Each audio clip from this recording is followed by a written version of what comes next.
"I just don't want you to embarrass him again, Mom." That's what Peter said, right there, in front of the entrance to the auditorium. Parents were walking in with flowers and cameras. Music was already playing inside. I had driven 11 hours by train the day before, stayed in a motel that smelled like bleach and loneliness, and bought a new navy dress because Mary said it looked dignified. But all it took was that one sentence.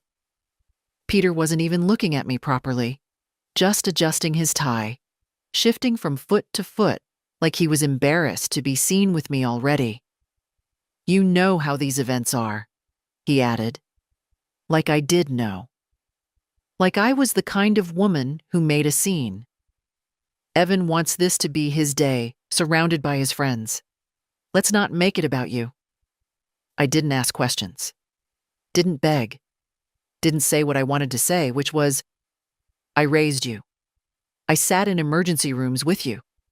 I wrote the checks that paid for this day." I just nodded. That small, defeated kind of nod people give when they're too tired to fight. And I turned around. My heels clicked back toward the parking lot where my rented Corolla waited. I didn't even know if Evan had seen me. I doubt it. He was likely backstage with his friends, adjusting his gown, smiling for someone else's camera. I wonder if he even knew I'd come, or if he'd told Peter not to invite me in the first place. Back in the car, I sat for a long time. Not crying, just breathing. I put the envelope with the check back into my purse. $90,000. A college fund I'd been growing for 13 years. Not because anyone asked me to, but because that's what you do, isn't it? That's what grandmothers do. They think ahead. They save what they can. They picture someone else's future brighter than their own. The motel room hadn't improved overnight. The bleach still lingered. I hung the dress back on the hanger, smoothed its shoulders, sat on the edge of the bed and stared at the blank screen of the TV. There was a knock at the door at 8:32 p.m. Room service. I hadn't ordered anything. The boy standing there wore the same burgundy uniform as the others. He held a small cardboard box with "Congratulations" written on the side in glitter.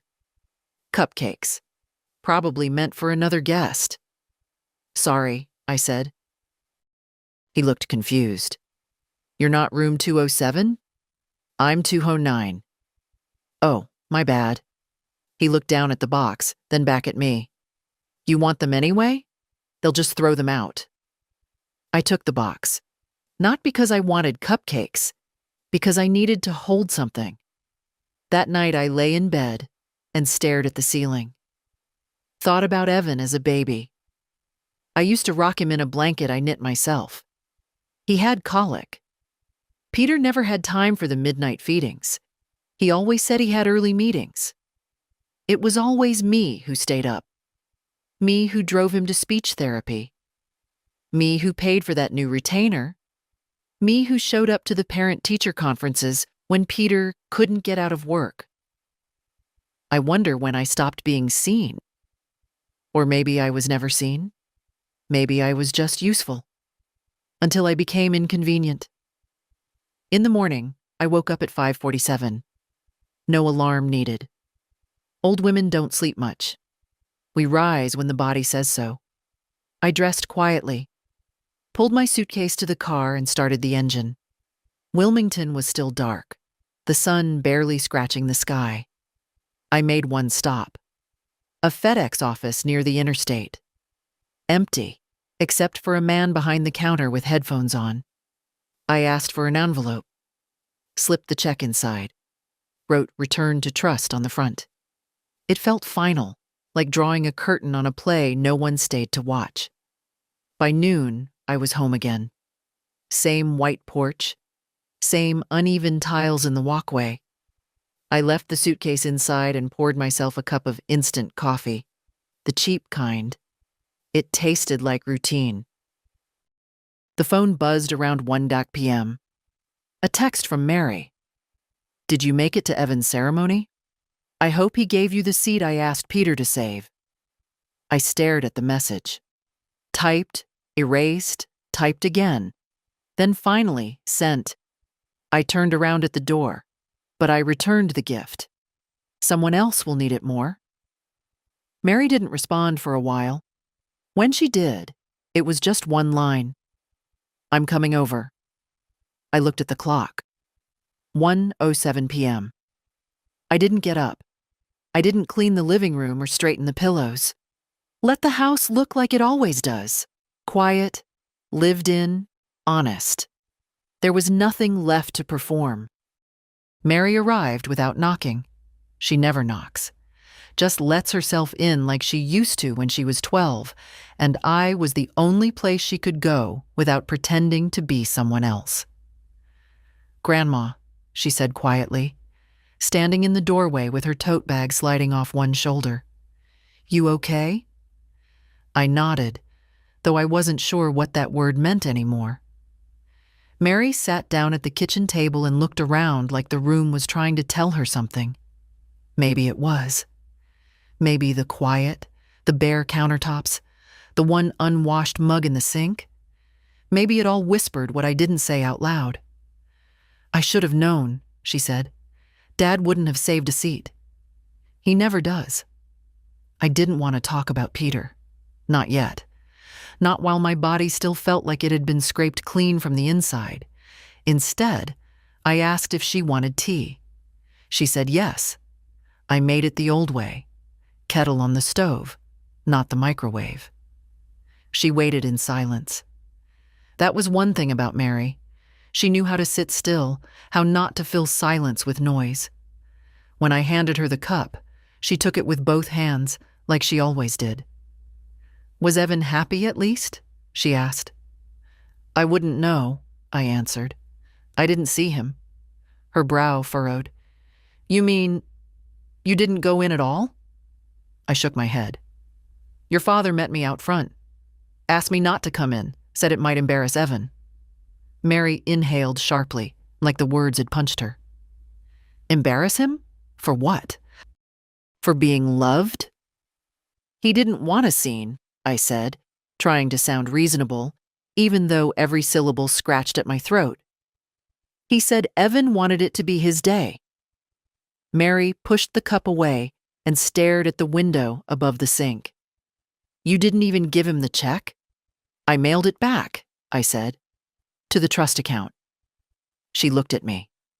You really did? I nodded. Someone else will use it. Someone who still thinks kindness is a privilege, not a nuisance. We sat like that for a while, the old clock ticking behind us, her knuckles white around the edge of the table. I'm sorry, she said finally. For them. You're not them, I said simply. Her eyes softened. Do you want me to talk to Dad? No. But... No, Mary. I looked at her then. This isn't a misunderstanding. This isn't something he'll explain later. This is who he is now. He's made it clear. I stood up, walked to the drawer where I keep the file folders, took out the one labeled Peter. It was thick, uneven with documents. I laid it on the table. Mary watched me open it and start sorting. I pulled out the receipts, the car loan I co-signed, the payments for the private school, the time I covered his mortgage for 2 months, checks, emails, bank transfers. 17 years of quiet help. He's been ashamed of me for a long time, I said. The business, the neighborhood, the way I talk. Everything about me reminded him where he came from. Grandma, I used to think it would pass, that it was just the people he surrounded himself with. But you know what? I looked her in the eye. It wasn't them. It was him. Always was. She reached over and placed her hand over mine. It's not your fault he turned out that way. I didn't answer. Just looked down at the paper trail of a lifetime. Every line a yes I gave when I should have paused. Every dollar a vote of confidence he never asked for. never thanked me for. I want to change the trust, I said. Put your name on it. Mary blinked. What? You'll need a cosigner until you're 25, but I'll get the papers started. The fund was meant for a future. I still believe in futures, just not the one I thought. She didn't say anything for a long while, just nodded once, and her fingers tightened around mine. Later that day, after she left, I sat alone in the living room. The sun came in warm through the curtains, painting slow stripes across the floor. I thought about the graduation stage, about Evan in his gown, his tassel swinging, about how he might tell people his grandmother was too old to travel, or too ill, or maybe not mention me at all. That's what people do when they erase someone. They start by leaving them out of the stories. I'm not angry, but I'm not forgotten either. The morning after Mary left, I sat at my kitchen table with a yellow pad of paper and a pen that had run dry halfway through a grocery list 2 years ago. I replaced it with one from the junk drawer, the kind with a real weight in your hand. It felt right for what I had to do. The top line I wrote in slow, steady letters. To First Southeastern Trust and Holdings. RE, termination and reassignment of college fund account. 7884 LM. Then I stopped. It's strange how your hand can tremble more, writing one truth than lifting 10 pounds of flour. I'd written thousands of things in my life. Checks, bakery orders, condolence notes. But this was different. This was me, declaring the end of something, the end of the benefit of the doubt. I picked up the pen again. Effective immediately, I am terminating all authorizations for disbursement related to Mr. Evan Murray's college expenses from trust account 7884 LM. Funds are to remain frozen until reassignment. New beneficiary information to follow. Do not inform the current assignees until transition paperwork is complete. I read it twice. Clear, legal, cold, maybe, but necessary. After printing the letter and placing it in an envelope, I slipped it into my purse. I would take it to the post office later. But first, I needed to make a call. The banker, his name was Jules, answered on the second ring. Mrs. Murray, he said, cheerful as always. I was just reviewing some quarterly summaries when your name crossed my... I'm reallocating the fund, I said. No time for pleasantries. He hesitated. Of course. May I ask the reason? You may not, I said. The decision's made. I'll be naming a new beneficiary, my granddaughter Mary. There was another pause, this one more careful. Understood. I'll initiate the paperwork from our side. You'll receive the forms via DocuSign later today. I thanked him and hung up. Then I went to the drawer next to the stove, the one with the elastic bands and birthday candles, and pulled out the envelope that still held Evan's check. I opened it one last time, looked at my own handwriting. Pay to the order of Evan R. Murray. Amount, $90,000 and $100. I'd written that on his 17th birthday. Folded it once, placed it inside a navy blue envelope with a silver lining. Now I tore it in half, then in quarters. Then again. It didn't feel good, but it felt real. That afternoon, I walked to the mailbox. The sky was pale and cold, even though the calendar claimed it was June. I dropped the envelope in, walked back slowly. I noticed the neighbor's lilac bush had finally bloomed. Inside the house, I pulled out the manila folder marked Legal. I hadn't opened it since 2015, when I updated my will after the bakery was sold. I had divided the assets evenly between Peter and Mary. It felt fair at the time. But life isn't about being fair. It's about being honest. So I called my lawyer. Mrs. Murray, he said warmly, I haven't heard from you in a while. I need to change the will, I said, and I'd like to set up a restricted use scholarship fund, Private? Confidential? You handle trusts?" He whistled. "Yes, ma'am, I do." We set an appointment for Friday. That night, I sat in my chair by the window, the one with the uneven leg. I thought about Evan. I thought about Peter. I thought about what it meant to love someone who sees you as nothing but a smudge on the glass of their life. People tell you they'll come around, but sometimes they don't. Sometimes they just keep walking. And sometimes you have to stop leaving the porch light on. The next morning, I woke early and poured myself a cup of lukewarm coffee from yesterday's pot. I didn't bother heating it. I sat at the table, sipping slowly, staring at the stack of folders I had pulled from the filing cabinet. This one was labeled Peter, 2004 to present. It started with a $5,000 check marked business loan, startup idea. I remember writing that check. He had been so confident, waving his pitch deck at me like it was the golden ticket. "Mom, it's a real opportunity, not one of those scams." 6 months later, the LLC was dissolved. I never asked about it. Then there was the check for the down payment on his first home, $28,000. He and Claire were newly married then, and he said it would mean the world to have a place that was really theirs. "We'll pay you back within 2 years, Claire had said, clutching my hands like a daughter. They never paid a cent.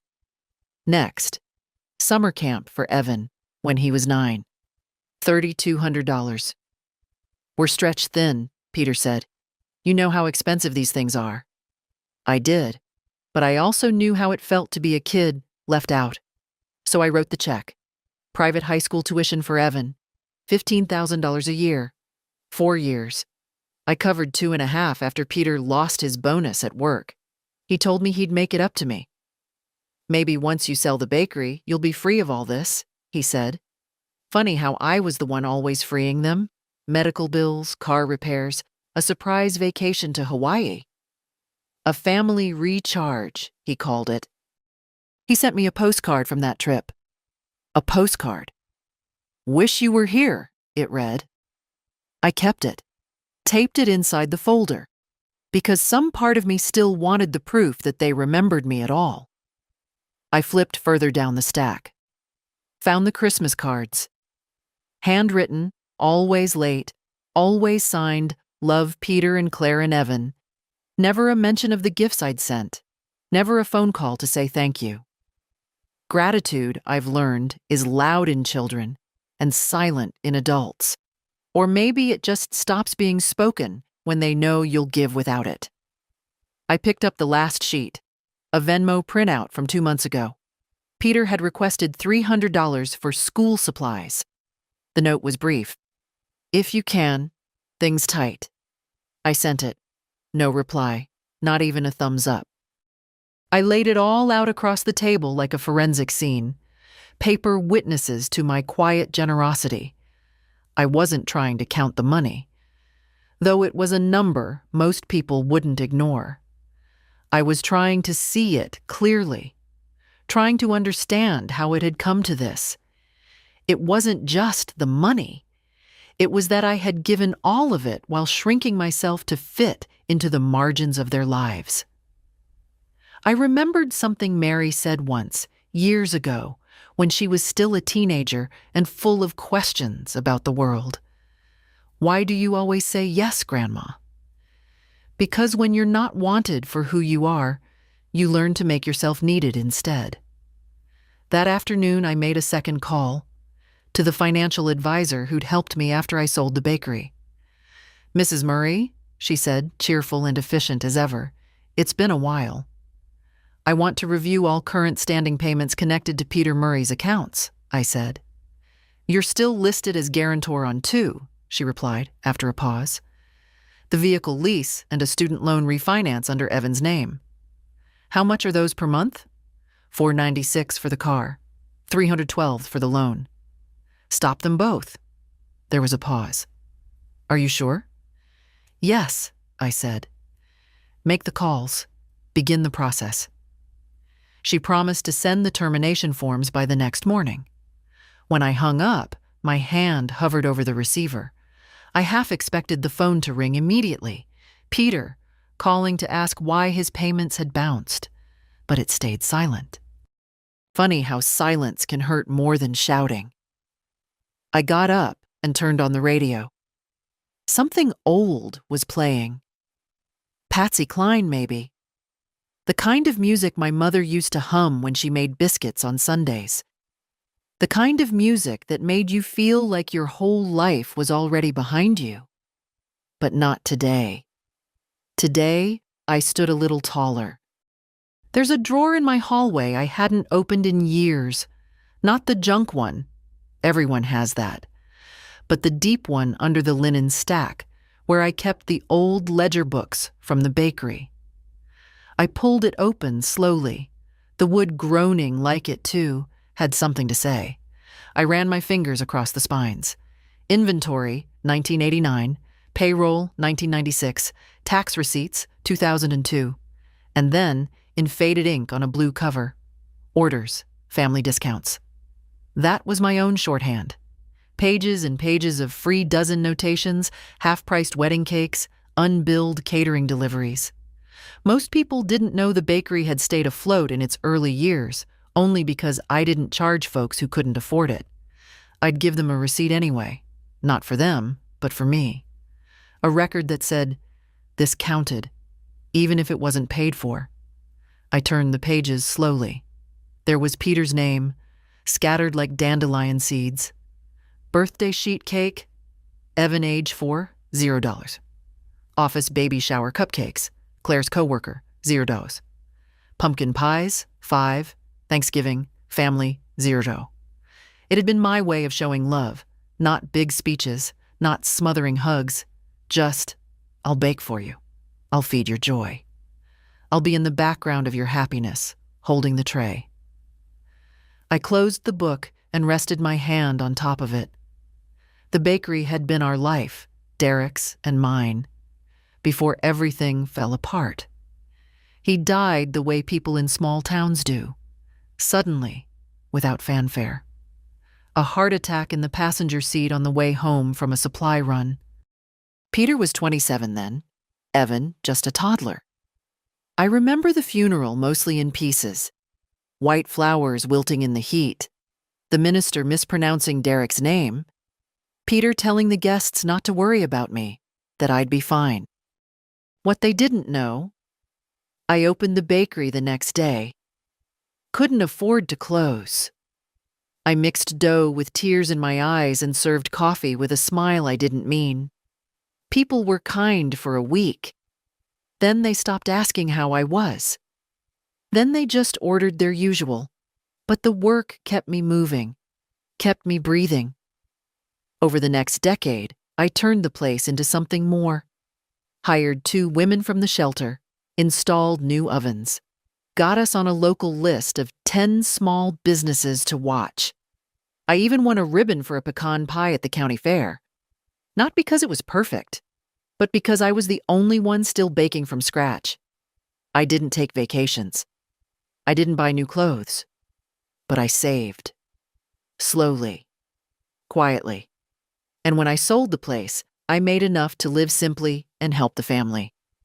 What I didn't expect was that the more I helped, the less I was seen. Peter once told someone at a party that I used to bake a little before retirement. Used to. I remember Mary catching my eye across the room when he said that. She never said a word, but she didn't laugh either. Now, years later, I stood in my kitchen thinking, if I could rebuild a business from the ashes of grief, I could rebuild a life from the ashes of disappointment. And maybe, just maybe, I could use what I still had. The quiet strength, the leftover love, even the money, to help someone who needed it. Someone who hadn't already decided I was past my usefulness. I pulled out a blank notepad and wrote 3 words at the top. Scholarship. First Gen C. I didn't know who they would be yet, but I knew they existed. Young men and women who reminded me of the girl I once was. Scrappy, scared, but still believing in tomorrow. That's who the fund would be for. Not out of spite, not as revenge, as hope. For someone else's story to turn out better. The call came just after dinner. Not the kind of dinner with napkins or candles. Just soup from a can and a biscuit I'd defrosted. I was rinsing the bowl when the phone rang, and for some reason, I dried my hands slowly before answering. It was Evan. Grandma? His voice was softer than I remembered, or maybe it was just the distance in it. Yes, sweetheart, I said. It came out gentler than I meant. I just wanted to check in. Mary said you were in town. I closed my eyes for a moment. So he knew. I was. There was a pause. I didn't see you at the ceremony. I turned around at the door. Another pause. Longer this time. I could almost hear him piecing it together. Did something happen with Dad? I sat down slowly, the phone cradled between my shoulder and cheek. He asked me not to come in. Silence. Then, oh, just that. One syllable, weighted with something he probably didn't have words for. Shame? Confusion? I couldn't tell. I didn't know, he said after a moment. I assumed you didn't want to make the trip. I made it. 11 hours by train. He exhaled audibly. I'm sorry. Don't be. I looked out the window at the porch light flickering against the evening. You had a good day? It was fine, he said too quickly. A little overwhelming. They rented out this hall. Photographers, speeches. Dad got emotional. I think he's been planning it for months. I could hear him trying to steer the conversation, to patch the hole. I let him. I didn't want to guilt him. That wasn't the point of this call. Mary said you mailed something back, he said, quieter now. I did. What was it? I hesitated, then told the truth. Your college fund. Another pause. Oh, he said again, not the same oh as before. This one was heavier. I set it up when you were 5, I said, every month. Even when the bakery was slow, even when I was tired. I didn't know, he said. I know. He cleared his throat. Are you angry? No, I said, and I meant it. Just done pretending. He was silent again. Then, slowly, Dad's always been particular. That's one word for it. He says he didn't mean it like that he was just trying to make sure things went smoothly. Do you think that justifies what he said? No, Evan admitted. But I think he's scared. Of what? Of not being enough. I closed my eyes. And I'm the reminder of where he came from. I don't think that's fair. It's not, I agreed. But it's true. There was another long stretch of silence between us, the kind that only exists between people who still care, even if they don't know what to do with that care. I wish you'd come in, he said finally.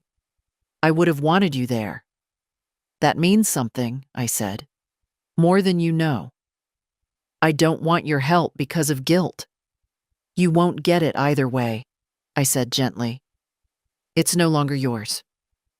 He didn't argue, didn't plead, and that, strangely, made me feel a little sadder, as if he'd already accepted I was stepping out of the picture. Mary said you're starting a scholarship fund. I am. That's really great. I hope someone good gets it. They will, I said. They'll write their own story. Maybe it'll be better than ours. He didn't speak again for a while. Then he said, very quietly, I'm sorry, Grandma, for not knowing, for not asking. I forgive you, I said. But it's your turn to do the work now. I meant more than he probably realized. Okay, he whispered. We said goodbye. I hung up the phone and placed it gently on the table. Outside, the wind had picked up. The trees swayed like they were listening too. I didn't cry, not out of strength, but because the grief had finally made space for something else. Clarity. Jules called the next morning. True to his word, the documents were ready. I opened the email, scanned the headers, and began signing. It took 12 clicks to legally remove Peter Murray and Evan Murray from any present or future access to the trust. 12 clicks for 18 years of quiet sacrifice. After the last digital signature, I sat back and exhaled, not from exhaustion, from relief. At 11 a.m., I got into my car and drove to the bank. There were some things I didn't want to do through a screen. Some moments deserved to be witnessed in person. The teller recognized me. "Mrs. Murray, haven't seen you in a bit. I'd like to speak with Jules, please, privately." She buzzed him. I was escorted into a quiet glass office with a potted plant in the corner and the soft sound of jazz playing overhead. Jules smiled in that polite, professional way. "Everything went through just fine. We'll finalize the reassignment once you file Mary's consent and ID. I also want to create something new," I said. "A scholarship fund."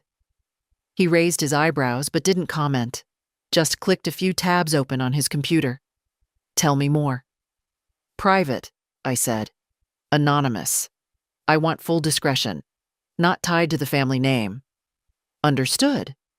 For first-generation college students, preference for working-class kids, someone who's earned every inch of their future the hard way." "How much would you like to allocate?" "Let's start with $100,000. With room to grow." He nodded slowly, typing it in. "We can set that up as a managed charitable trust. You'll stay in full control of the selection process." "Good," I said. "I'd like that." He printed a preliminary form and slid it across the desk. "You're sure about the anonymity?"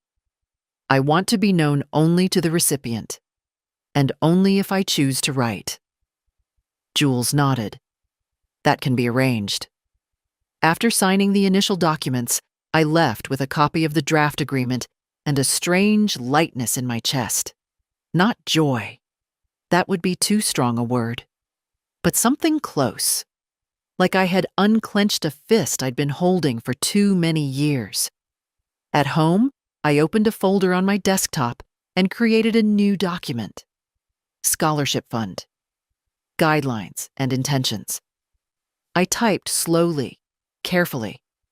This fund is intended for a young person who has been overlooked, underestimated, or simply unsupported. Someone who reminds me that worth is not inherited but earned, and that kindness doesn't need an audience to matter. This is not a reward. It's an act of belief. Quiet, unconditional belief. I saved the document. Then I sat at the kitchen table and poured myself a glass of water. No celebration, no toast. Just a long look out the window where the light was changing on the trees. For most of my life, I had been a background character in other people's stories. Supportive, present, mostly silent. Now, finally, I had a story that belonged to me. Friday morning came bright and cold, with the kind of wind that makes you second-guess everything. Your coat, your shoes, your decisions. I wore my gray wool jacket, the one I'd had for years. It still fit, still held its shape, like I did. The lawyer's office was downtown, not in a high-rise, just a quiet, narrow building tucked between a bookstore and a dental clinic. The kind of place you wouldn't notice unless you were looking. Francis welcomed me with that same calm smile he'd had since Derek and I first used his services to buy our house in '79. A little more stooped now, his beard a bit whiter, but still sharp behind the eyes. "Edith," he said, rising from his desk, "you look well." "I look like someone who's finally had enough," I said, sitting across from him.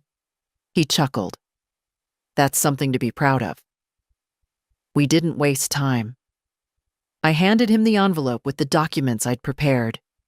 Trust reassignment, charitable intent letter, the list of standing payments I wanted revoked. He read through them silently, nodding here and there. Clean, he said finally. You've done most of the heavy lifting. I've had time to think. And to grieve? I didn't answer that. Not directly, just said, it doesn't feel like grief. It feels like clarity. He opened my old will, a printed copy I hadn't seen since Derek passed, and began marking sections with a red pen. You want to remove Peter as primary beneficiary? I want him removed entirely. Francis looked up. You're sure? I'm sure. Do you want to leave a note for the record? Some explanation for your heirs? I've left enough explanations in my life. They can make up their own stories if they need to. He nodded. What about Evan? I paused. That name still had weight, still lingered in the room longer than I wanted it to. No direct inheritance, I said. He's a grown man now.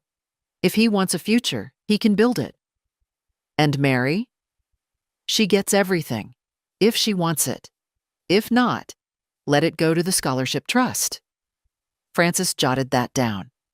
I'll draft an updated will today. You can sign next week. I'd like it notarized before the end of the month. Planning something? Just cleaning house. We spent another 30 minutes going over details. Emergency contacts, healthcare proxy, burial instructions. Simple, no service, cremation. I wanted nothing extravagant, no performances. When we were done, Francis closed the folder and looked at me over the rim of his glasses. Edith, he said, voice lower now. I've known you a long time. You've always done everything for everyone else. I didn't reply. It's all right to do something just for yourself. Even now. Especially now. I gave him a tired smile. That's what I'm doing. As I left the office, I saw my reflection in the glass door. Wrinkles, yes. Tired eyes. But also something else. Something firmer in the line of my mouth. I didn't look like a woman unraveling. I looked like a woman deciding. Mary came over that Sunday with a grocery bag in one arm and a tired kind of energy in her face. She didn't say much at first, just set the bag down on the counter, started unpacking. Granola, she said, holding up a box. You still eat this kind? I nodded. When I remember to. And tea, the peppermint one you like, and apples. They were on sale, but I picked the ones that felt firm. I watched her move, how she made herself small in the kitchen, respectful of space that wasn't hers but had once been her refuge. You didn't need to bring anything, I said. She looked up. I did. We sat in the living room, both with mugs, though neither of us drank much. The silence wasn't uncomfortable, just dense. Like we both had things waiting in our throats. She was the first to speak. Dad's called me 3 times. Left a voicemail yesterday. Asked if I knew what was going on. I didn't respond. I didn't answer. Still, I stayed quiet. He knows something's shifted. Evan probably told him about the call you two had. Let him wonder, I said. Mary tilted her head. He won't wonder long. You know him. I know, I said. That's why I'm preparing. She raised an eyebrow. Preparing for what? For the storm. For the begging. For the bargaining. Mary smiled a little. You really think he'll beg? No, I said. But he'll perform like he is. There's a difference. She looked down at her tea. You know, when I was 12, I told Mom I wanted to live with you. I turned to her, startled. You never told me that. She said no, said it would confuse things, said you were too soft. My throat tightened. Too soft? Too willing to forgive, she said. Too available. I exhaled. That sounds about right. I didn't understand then, Mary continued, but now I think she was scared I'd grow up with your voice in my head instead of hers. I reached for her hand. She let me take it. I'm not doing this to punish anyone, I said quietly. I'm doing this because I can't carry the weight anymore. Not alone. I know, she said. I see that. We sat for a long time after that. No words, just two women, two generations, both knowing exactly how much silence can hold. When she finally got up to leave, she hugged me. Not quick, not obligatory. A real embrace. At the door, she turned and said, "If he calls you, Dad, are you going to answer?" I thought for a moment. Maybe, but not right away, and not to explain myself. She nodded. Good. Then she left, and I stood at the window long after her car disappeared, watching the wind move through the trees like it had something to say. The first voicemail came at 2:14 p.m. Sunday afternoon. I was folding laundry. The phone buzzed twice on the counter, and then silence. No name showed on the screen, but I didn't need one. Peter has always used silence like a tool, first waiting to be begged, then pretending to be the bigger man when the begging never came. I let it go to voicemail. Then the next one came. And the next. By the time I finished folding, there were 5 missed calls and 2 voicemails. I sat down on the edge of the bed, pressed play. "Mom, it's Peter. I've been trying to reach you. Evan said you talked. I don't know what he said, but I think we should clear the air. I don't want any misunderstandings between us. Call me." I deleted it. The second one started differently. "Mom, seriously, this is getting out of hand. I don't know what Mary's told you or what Evan said, but you're making things way more dramatic than they need to be. We're family. You're always welcome." Delete. Monday morning, I woke to 6 more missed calls. One of the voicemails was longer, filled with a kind of desperation that didn't suit him. "Look, I made a mistake, okay? I shouldn't have said what I said outside the ceremony. But it was a tense moment. I was just trying to make sure Evan had the day he wanted. That's all it was.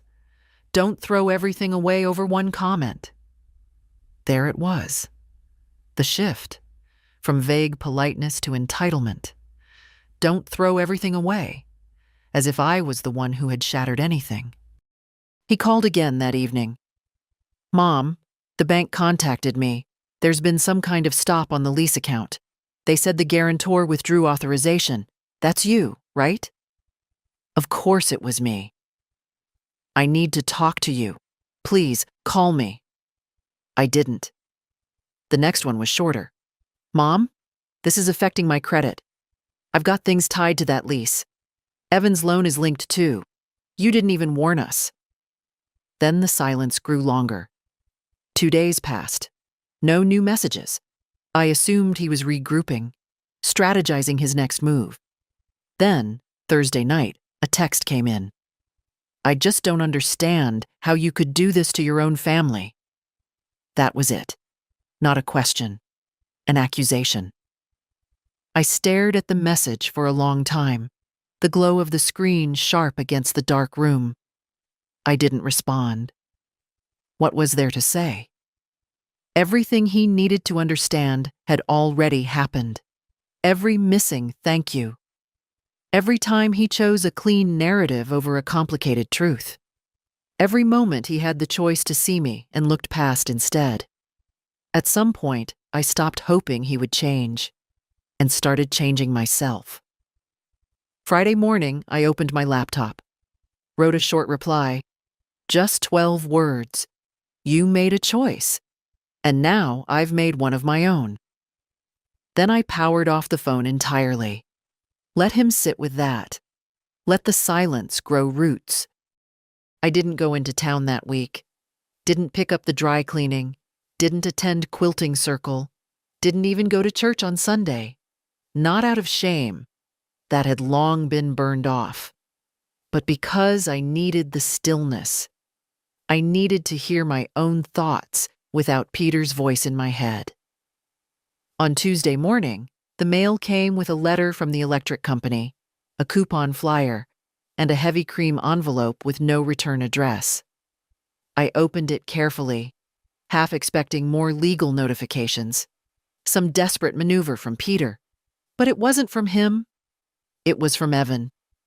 The handwriting was neat, slanted slightly to the right, like Derek's used to be.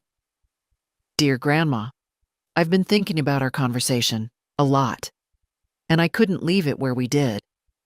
I didn't know about the fund, or about how much you've done. That's not an excuse, just the truth. And I want to say thank you, even if it's too late to matter.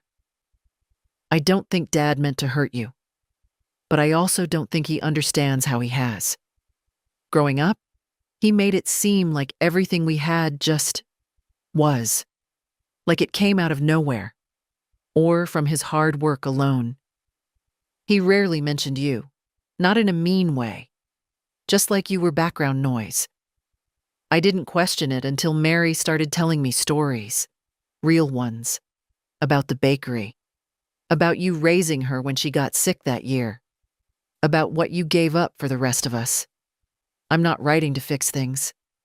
I'm not even sure they can be fixed. But I want you to know that I see it now.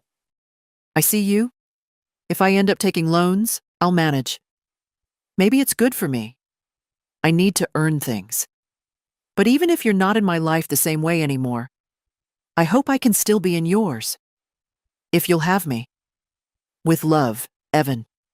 I read it twice, then set it down on the table. My hand stayed resting on top of it, like it might blow away if I let go. It didn't change anything. Not the money, not the years, not the quiet erasure I'd lived through. But it meant something. Sometimes the smallest acknowledgments arrive when you've already stopped waiting, and they don't fix the past, but they lay a gentler brick for what comes next. I didn't reply that day. Instead, I opened the file for the scholarship fund. I'd been reviewing essays from applicants, all anonymous, of course. I wanted to choose based on story alone. One in particular had stayed with me. A girl from Mississippi who worked nights at a diner, wrote poetry on the backs of receipts, and wanted to study education. She didn't beg. She didn't try to impress. She just told the truth. My mom says I'm too soft to make it in college, she wrote. But I think softness is a kind of strength. It means I haven't turned hard, even when I could have. That line. It sat inside me like a stone dropped in water. I clicked approve. Then I opened my desk drawer and pulled out a note card. Not formal stationery, just a plain white square I'd used for shopping lists before. I wrote, Dear recipient, you don't know me, but I see you. Keep going, not because someone's watching, but because you can. Then I signed it. From someone who believes in softness, too. It was a Wednesday when I decided to go back to the bakery one last time. Not to work. The new owner had taken over 5 years ago and turned it into something sleeker with fancy chalkboard menus and glass display cases. They'd kept the name. Murray's Hearth, but none of the warmth. Still, it was the place where I'd built everything, including the strength I was standing on now. I didn't call ahead. Just walked the 10 blocks from my house, wearing the old navy coat Derek once said made me look like a woman who didn't care to be underestimated. The bell over the door still jingled. That sound hadn't changed. The girl behind the counter was young, high school maybe. She smiled at me like I was just another customer. Can I help you? I used to own this place, I said, stepping further inside. Her eyebrows lifted. You're Mrs. Murray? I am. She smiled wider. The owner talks about you all the time, says you're the reason the business has heart. I blinked, surprised. He says that? Yeah.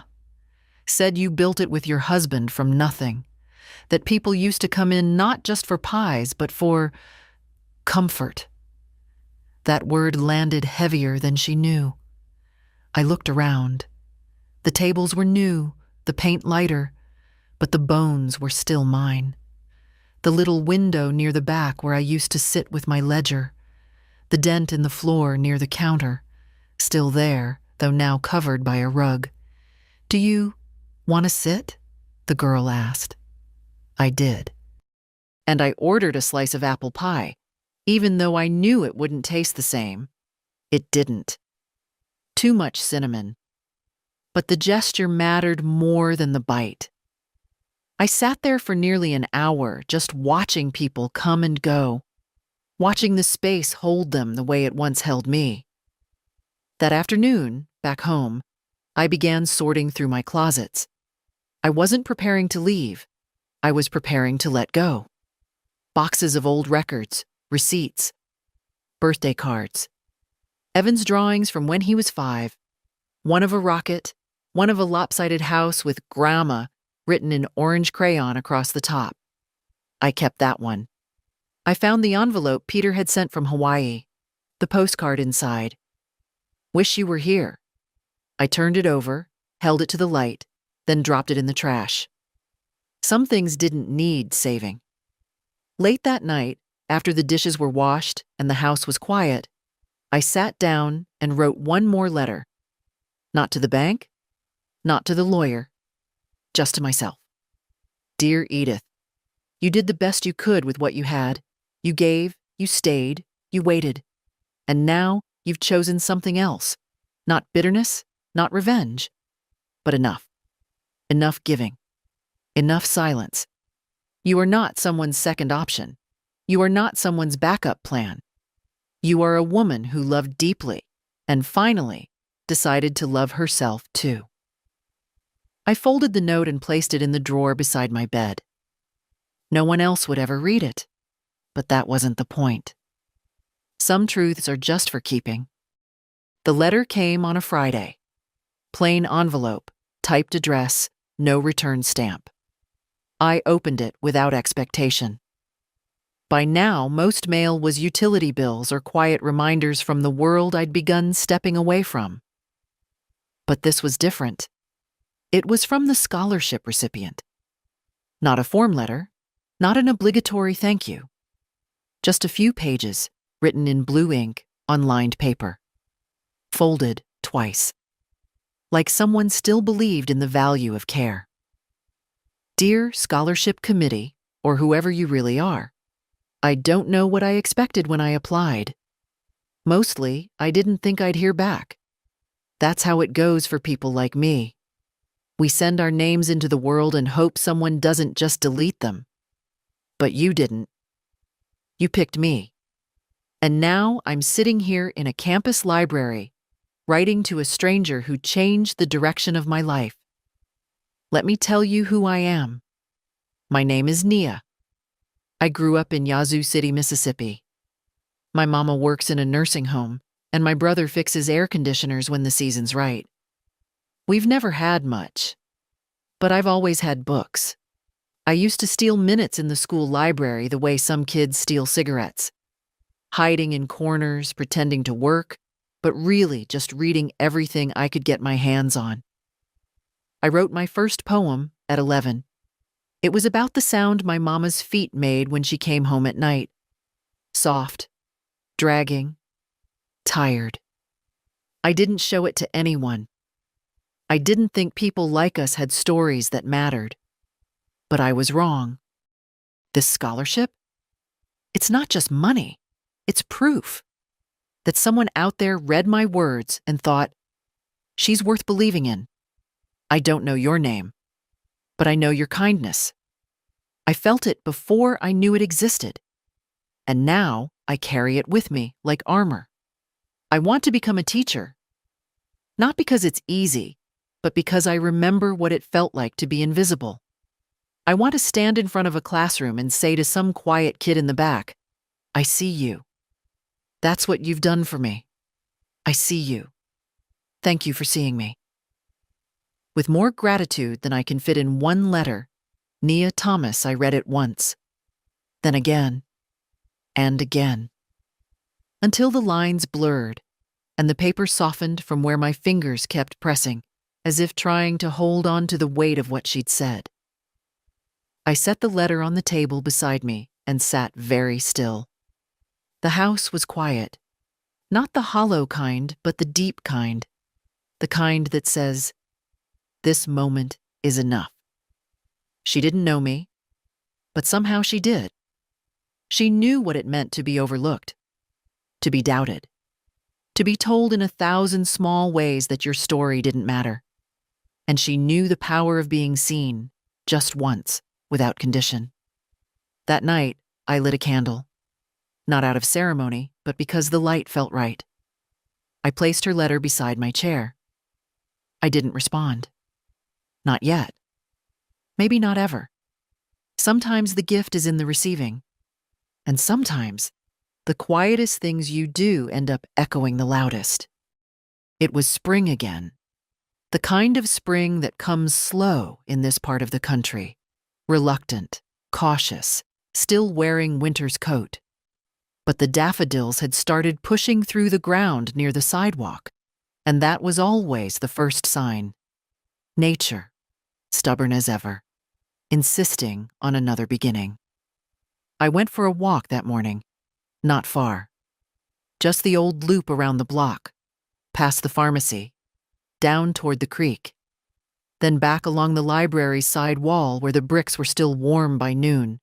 I wore my good walking shoes, the ones Mary once called indestructible, and carried nothing but my house key in my coat pocket.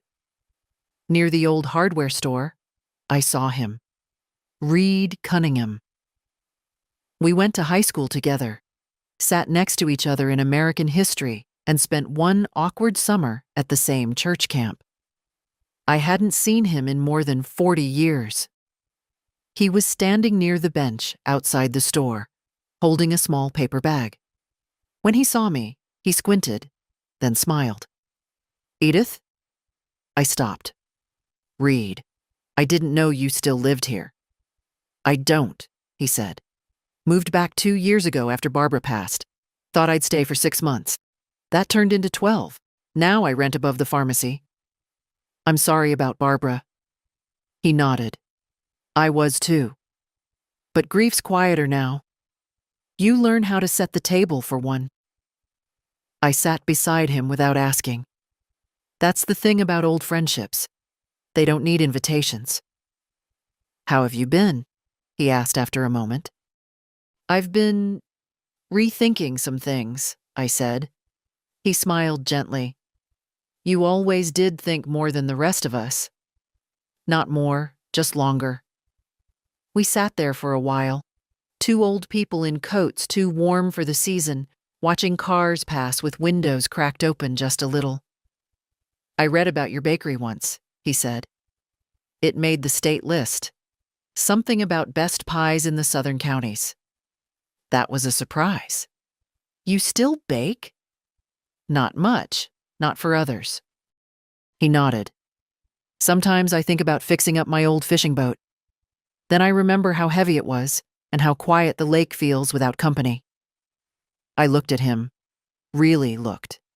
And for the first time in months, I didn't feel small. I didn't feel erased. I felt present. After a while, he reached into the paper bag, pulled out a small jar, pickled okra, held it up like an offering. Still your favorite? I laughed, and it startled me. You remembered. I remember the people who didn't talk over me. We parted with no promises, no plans, just a wave. But I walked home with something lighter in my chest. That evening, I stood in the hallway, hand resting on the doorway to the guest room. It used to be Mary's when she was little, then Evan's sometimes. Now, mostly empty, a catch-all for boxes and folded quilts. But I opened the closet and took out the small suitcase anyway, the one I used for short trips. I dusted it off, set it on the bed, and left it open. Maybe I'd visit someone. Maybe I'd go nowhere. But I'd packed for myself. Later, sitting by the window, I read Nia's letter one more time. Then I wrote one of my own. Just a card. Dear Nia, you don't know my name. That was part of the plan. But I want you to know something. You've reminded me that stories can begin again, even late in the book. You are not alone, and neither am I. With quiet faith, someone who sees you. I didn't sign it. I didn't need to. The next day, I mailed it with no return address. Just a small envelope carrying everything I had left to say. And still, somehow, not everything. The last time Peter called, I didn't answer. Not because I was angry. I wasn't. Not anymore. The anger had burned away weeks ago. Slow, steady, like a fire that knows better than to rage. What was left was quieter. Stronger. Like stone after flame.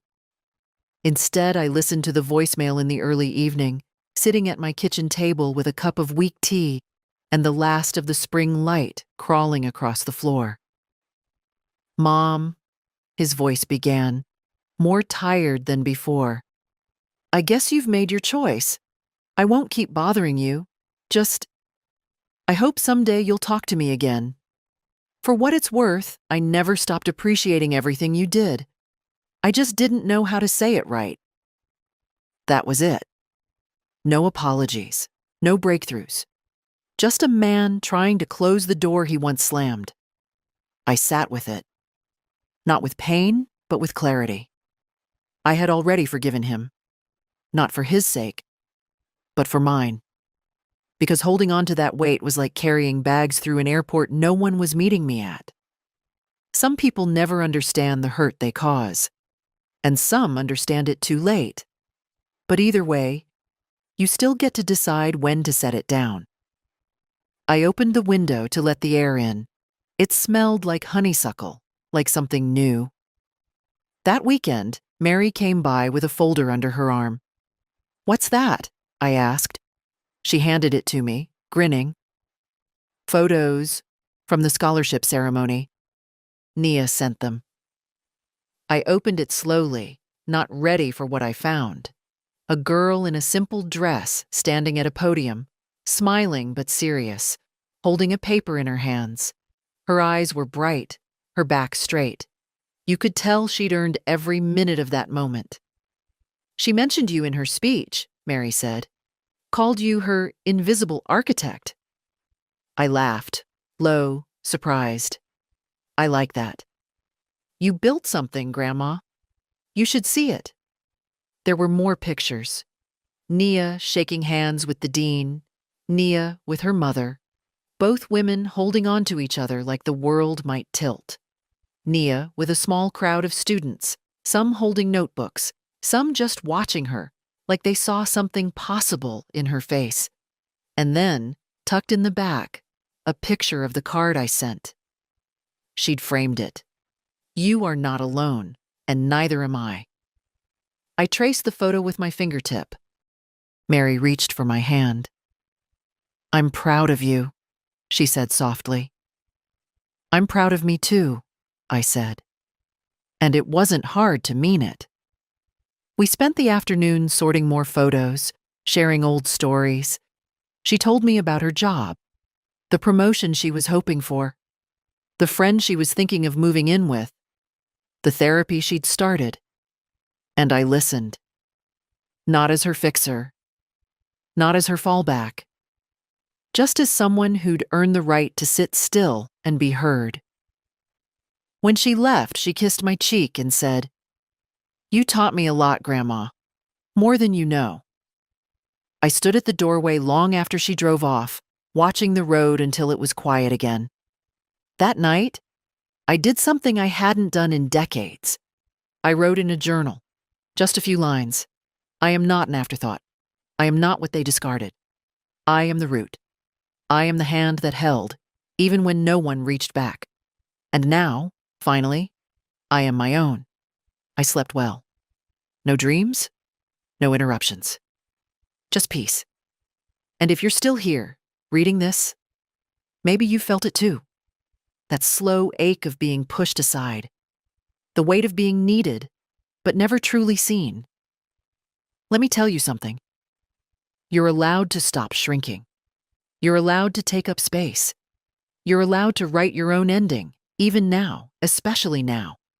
And if this story reached you, if you saw yourself in these pages, then maybe it's your turn to begin again, to believe again, to be loud or quiet, but never invisible. Leave a comment if you've ever had to reclaim yourself. Follow for more stories that speak the truths we're told to keep quiet. You're not alone, not anymore.